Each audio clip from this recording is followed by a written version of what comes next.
There have been a lot of changes in the Izanagi quest, specifically with Shadowkeep, so let's give you the most updated information on how to get the gun next.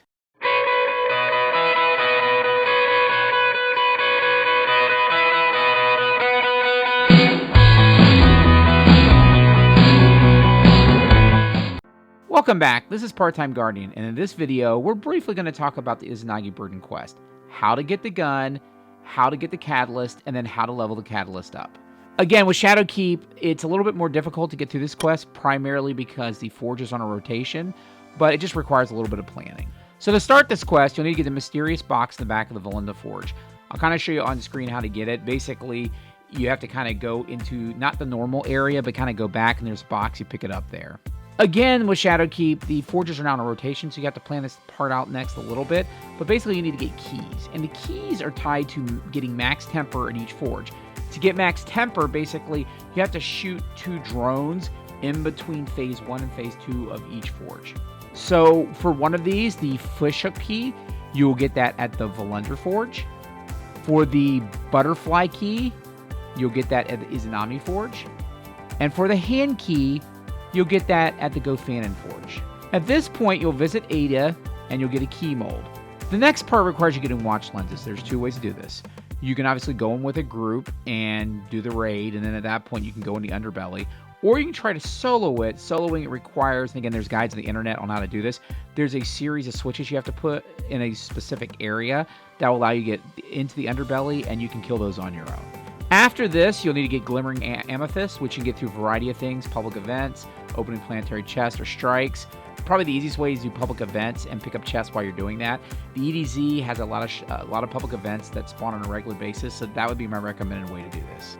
After this, you'll need to go get the Black Armory key. Again, that's doing max temper at the Bergusia forge.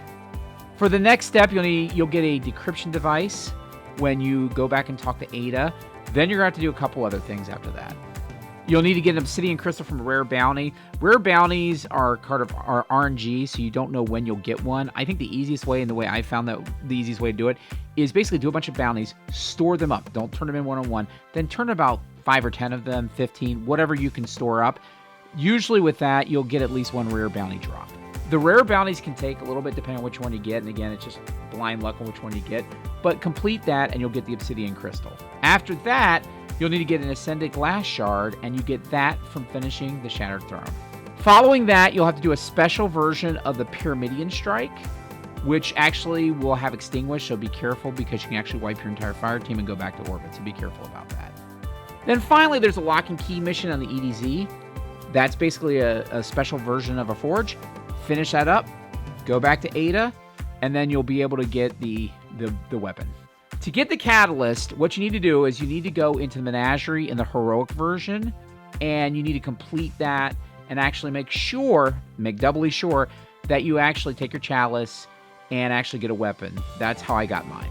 So after this, obviously with the catalyst, you'll need to get a bunch of kills. I think it's about 500.